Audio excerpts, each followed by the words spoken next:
మయూర ప్రాణాయామం, భుజ పీడాసనం సాధన చేయటం ద్వారా పిల్లలకు వర్షాకాలంలో వచ్చే జ్వరాలను నివారించుకోవచ్చు. మయూర ప్రాణాయామం.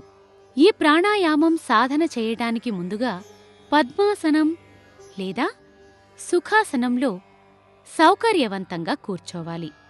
తర్వాత 2 నాసికా రంధ్రాల ద్వారా శ్వాస ముక్కు వరకు మాత్రమే తీసుకొని బయటకి వదులుతూ ఉండాలి.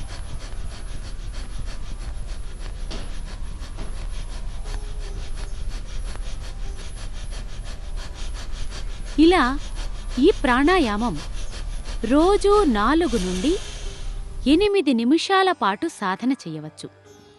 రెండవ ప్రక్రియ భుజ పీడాసనం.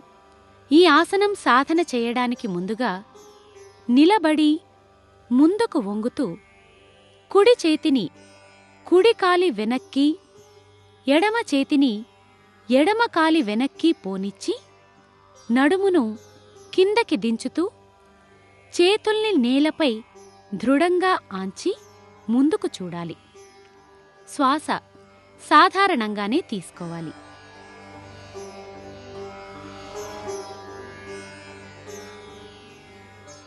ఇలా ఈ భంగిమలో ఉండగలిగినంత సమయం ఉండి తిరిగి యథాస్థానానికి రావాలి. ఇలా ఈ ఆసనం రోజూ 5 నుండి 8 సార్లు సాధన చేయవచ్చు.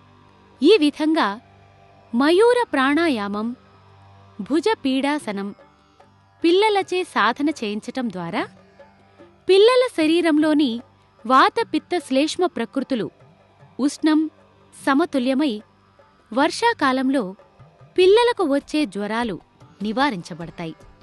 ఈ ప్రక్రియల తర్వాత ధ్యానం చేసి మత్స్యాసనం వేయటం ద్వారా శరీరంలోని అన్ని అవయవాలకు విశ్రాంతి దొరుకుతుంది.